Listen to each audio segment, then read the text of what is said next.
and I'm excited to do a Paydirt review for you tonight. This is Bgreeny's Wild West Paydirt. This is a unique blend of unsearched river gravels from Southwest Washington and Eastern Oregon. This was mined by the seller himself, and there's some extra goodies thrown in too. We can expect a minimum of half a gram of gold that should include some pickers, flakes, and flour. So I'm gonna weigh up the bag and make sure it's that 1 pound that I paid for, and I'm gonna get it in the pan, have a look and see what we're working with. And then of course I'm gonna classify it out because I'm gonna wanna separate my extra goodies from my Paydirt. I can't wait to see what this has in store for me. So let's go pan some dirt. Okay folks, I'm at my work table and I have my Wild West Paydirt. This should be half a gram. He says thanks and giddy up, and I plan to. Also, this is no bull. Let's go ahead and get this on the scale and see if it's at 1 pound. All right, so we're at 1 pound, 1.04 ounces. That works for me. Let's go ahead and see it in the pan.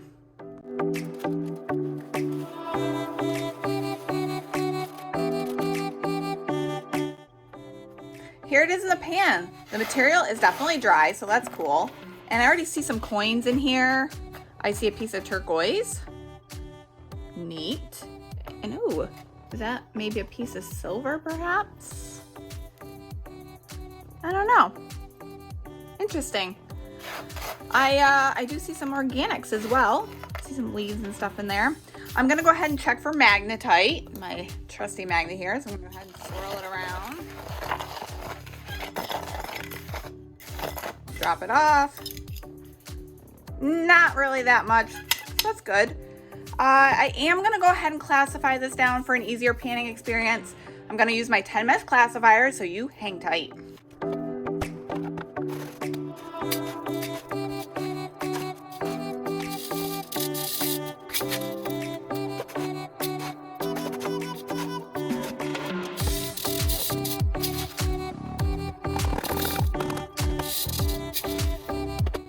Alrighty, that was fun to classify. I have my -10 and my +10. And again, I do see some pretty pieces of turquoise in there, which is really cool. And these coins, looks like a buffalo nickel. And what else do we have? I am seeing these pieces of what look like silver to me. That is so pretty. I'm pretty sure it is. Ooh, I even see a little piece of gold right there. That's exciting. Cool. I am gonna have to go through that. Ooh, there's a penny. Looks like an Indian head. Awesome. I'm gonna pick out all my extra goodies, and then I'm gonna pan both of these. And I'm excited to see what we find. So you join me at the panning station. I'm at my panning station, and I'm really excited to get started. I got my tub filled with water, and of course, first things first, I gotta add my surfactant. I use jet dry, but you can always use any kind of rinse aid.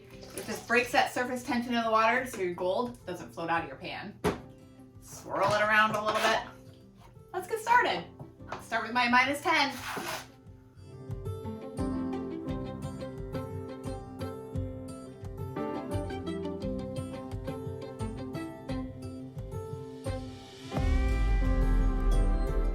Haven't seen a piece of gold yet. Spoke too soon. I see some. Awesome. So if you tap your pan at the top here, under the water, the gold goes right up to the top of the pan.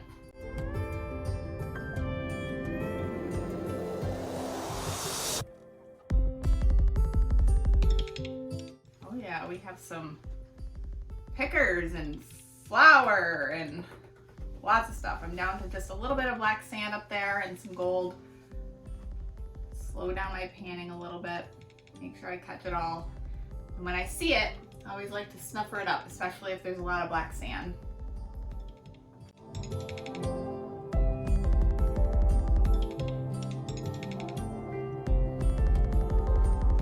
So I went to go snuffer my gold, and I didn't hear a noise. So I was like, what's going on here? Always make sure your lid's on nice and tight or it won't snuffer up your gold. That's the sound you want to hear. Oh, Jan.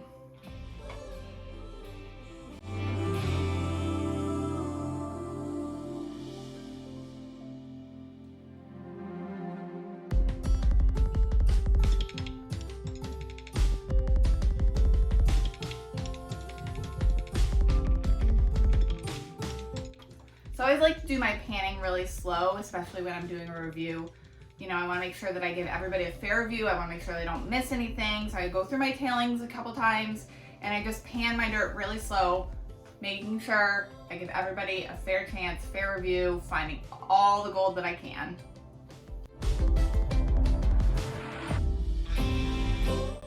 I always dump off my clean or my dirty water into a separate pan. And then I leave my tailings in there to go through them after.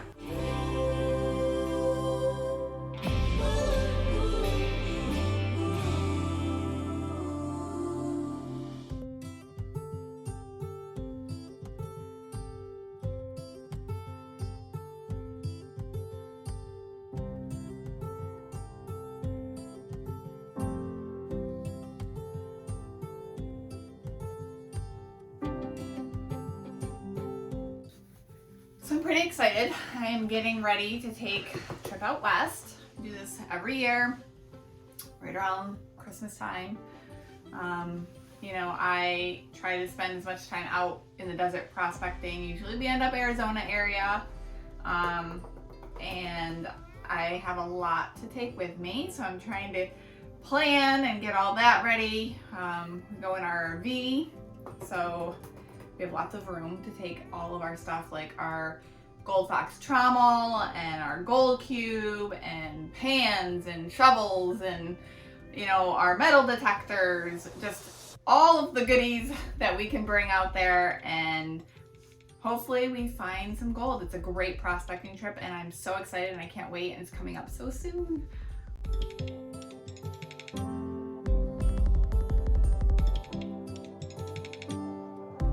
I'm seeing a lot of gold in here, which is really exciting, and I'm seeing the pickers and the flakes, so that's cool, but I'm seeing a ton of fine flower gold, so I know that I'm definitely going to have to go through this a couple times, make sure that I catch it all, because there's a lot of it in here.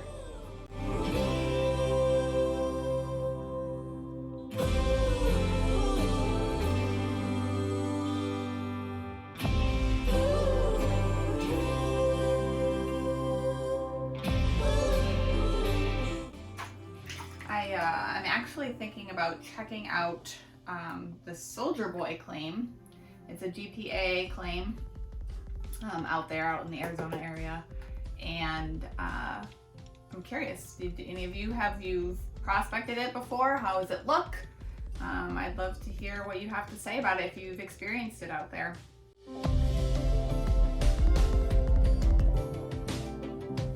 Any advice, any tips you guys have, please, please, please share.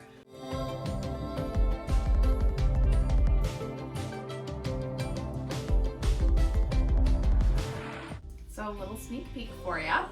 I have some Bering Sea Paydirt that I'm going to be doing. I'm going to be doing a review. It's going to be a 3-part series. I don't want to give too much away because I'm going to talk about it at the end of this review, so you'll have to stay tuned, but it's pretty exciting. Should be a little bit of a competition going on between the Bering Sea Paydirt vendors out there.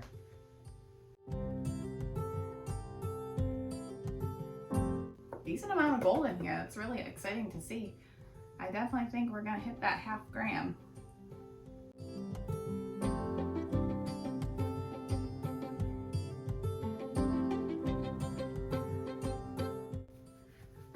So I definitely read all the comments that you guys send me. I always respond, so keep them coming. But one comment was asking me about my pan and why I use such a big pan. And I just like a lot of room. I like to kind of make sure that I separate what I don't want to look at versus the gold. And you know, this pan itself, this is a Keen pan, 14 inches. I absolutely love this pan. I've had this one probably for about 20 years now. It's seasoned, it treats me well, it's been everywhere with me. I like the flat bottom of it. It doesn't have like the little ridge at the bottom. It's all nice and flat. I don't really love the pans that have the ridge at the bottom because I feel like stuff gets stuck under there and it's kind of hard to pan. But this is tried and true, my keen pan. I love it. Take it everywhere.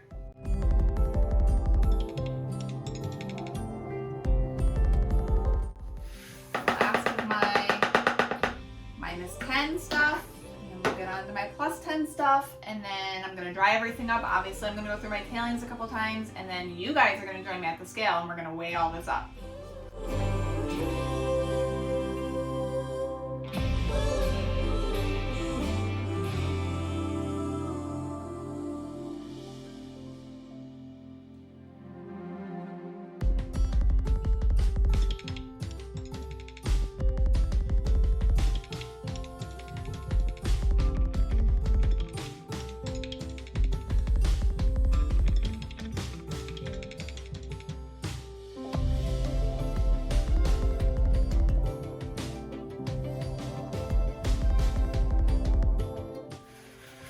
Alright, so I'm gonna go through my tailings probably a couple times because there was a lot of fine flour gold, and then of course, you know, I'm not gonna make you watch that because it's probably gonna take me a little bit, and then join me at the scale.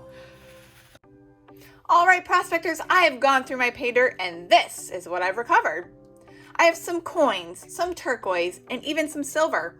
I definitely found some pickers and flakes and some naturally occurring fine flour gold too. So I'm excited to weigh this up. I'm going to start with my silver first. I'm going to turn on my scale. Hello there, scale. And we will zero you out. And let's get this silver on here and see how much silver we have. Okay, 0.72 grams. That's pretty good. I'm excited about that. All right, now, most importantly, our gold. Let's start with my pickers here. Found a few pickers in there. 0.23 grams, that's pretty good. Let's get this fine flour gold on there now. There was a ton of that in there. Here we go. Make sure we get it all in. Oh my goodness, wow, we're at 0.64 grams total. That's an amazing night, yeehaw! I'll be right back with the review. Hey, I'm back with the review. Bgreeny's Wild West Pay Dirt was a lot of fun to pan out. There was a decent amount of gold of various sizes. There were some black sands and organics too, but it made for an enjoyable real-life panning experience. Recovering all that fine flour gold was definitely a challenge, but I refuse to leave gold behind, no matter how small. You can find this pay dirt over on eBay for $45, and it's always fun trying out different eBay sellers to see what's out there. The extra gems and the coins and the silver, whew! Those goodies added to the uniqueness of the bag. So all in all, I would definitely recommend. I did want to remind you that I am not affiliated with Bgreeny's. These are just my opinions, and I like to do reviews to help you find vendors to try. If you like my video, make sure you hit that like button and also subscribe. Only about half of my viewers are actually subscribed to the channel. It doesn't cost you anything to subscribe, and by doing so, you can support me. So don't be afraid to click that button. You can also check me out on Facebook and Instagram as well. And if you're interested in sending me something to review, go ahead and shoot me an email. I love hearing your comments and suggestions, so please keep them coming. I have very exciting 3-part pay dirt review coming up, and I'm so stoked to be able to bring it to you. It is my Bering Sea edition. I will be comparing 3 prospectors from the show Bering Sea Gold. I have Emily Rydell's pay dirt called Bering Sea Pay Dirt. I have Brian Wilder's pay dirt called American Gold Prospectors. This is from Vernon's Claim 56. And then I also have the Pomeranke family's pay dirt from the Christine Rose. And this should be a great showdown. So be on the lookout for those special reviews coming soon. I had another great night of panning with you. So thanks for getting dirty with me. And until next time, happy panning, everybody.